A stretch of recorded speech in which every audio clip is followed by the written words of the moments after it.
Howdy, folks. I know the doctor sounds... I can't even... Hold on. I know the doctor sounds very fancy. I work part-time in a fucking warehouse. I have a PhD, you know that, but I'm working class, always have been, always will be. And so are you, because you are the best of this town. I've been contacted this week by people who work in the council, people who work in offices, and they've said, we're 100% behind you, but we don't want to come out, we might lose our job.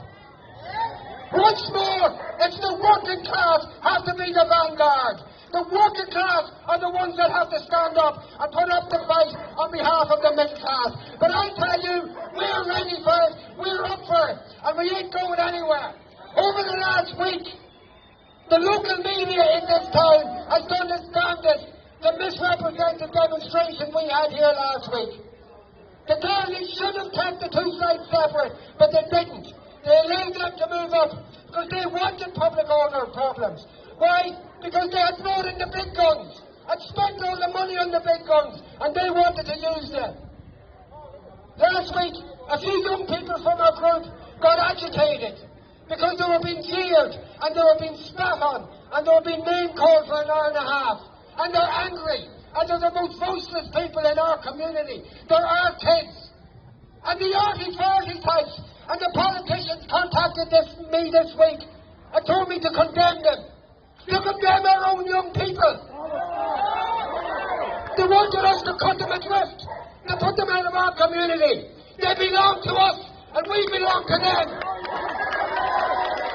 They might have been angry, but they've got every reason to be angry, and they're voiceless. So I'm not going to cut them off. I'm going to bring them closer to us. Coming here once a week is not going to solve this problem. We need to get organised. We need to get together, and we need those young people as foot soldiers with their mother and fathers, with their grannies, with their brothers and sisters, going around and countering the media. We have got the media on a national level, the corporate media, the public media, the local media, the Democrat, the Argus. I used to get the Democrat just to have a laugh at their grammar mistakes and their spelling mistakes. People only get it to look at the dents. But one of the reporters, one of the local reporters, reporting that we were violent thugs last week, their partner was in the counter demonstration. What kind of fair play are we going to get? So we need to get together and we need to start going into every house in the state with leaflets and pamphlets making our argument. Because the media will never allow us all to talk. One last thing about last week. They've been saying that we've been controlled by the Ku Klux Klan from America. They're saying that we've been controlled by Tommy Robinson in England. For 600 years, this town has resisted plantation. And has resisted colonization. And we didn't need anybody from outside. We've got this ourselves. We don't need strangers.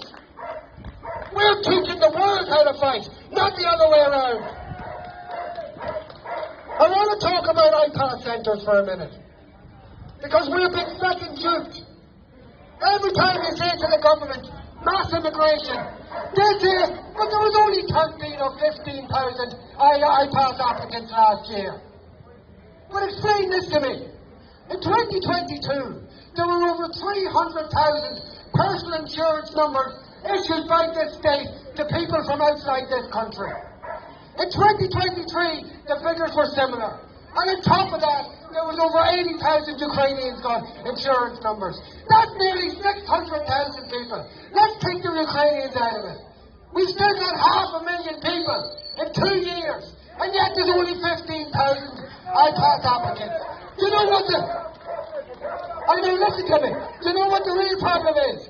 The rest of them are coming in here for the rich and for the wealthy on work visas and student visas. And they're getting us to ignore the real problem. IPAS is a problem, and it's a growing problem. But the rich bastards in this country are sucked dry. They're bringing them in as cheap labour in a time of inflation so that we won't ask for wage rises because we won't have a chance. That's what this is about. No matter where you start at the graph, when you bring it back, there's rich bastards making a fortune out of us. And that's what this is about. Do you want to hear a conspiracy theory? I'd like to give you a wee conspiracy theory. And it's one that I've been looking at for a while now.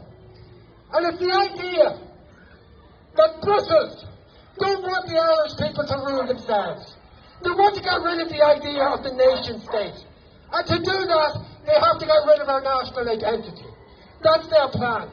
They want a situation where the country is full of people who have no shared history, who have no shared memories, who have no shared political ideas.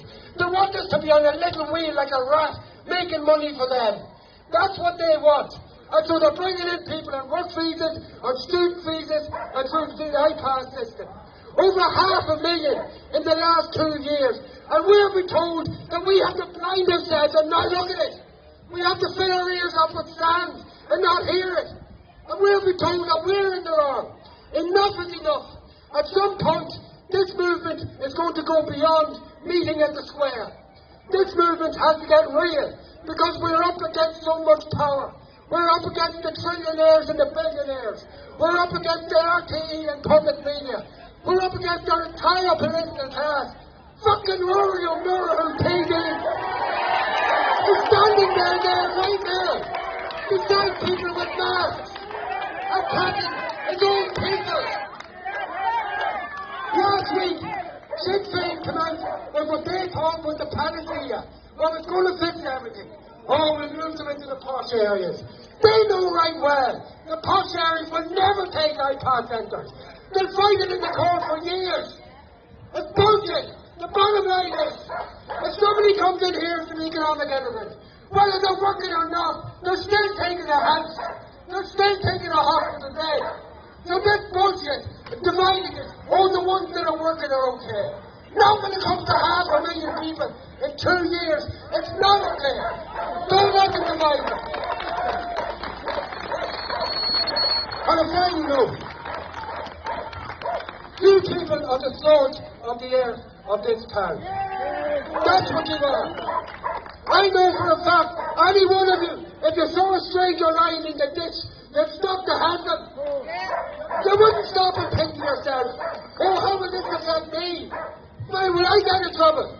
Most of the town will think like that, but you won't, because you're the best of this town. No matter what they tell you, don't give up, don't give up the fight. Bring your friends, bring your family, don't let them shame you away from what is justice. Thank you, folks.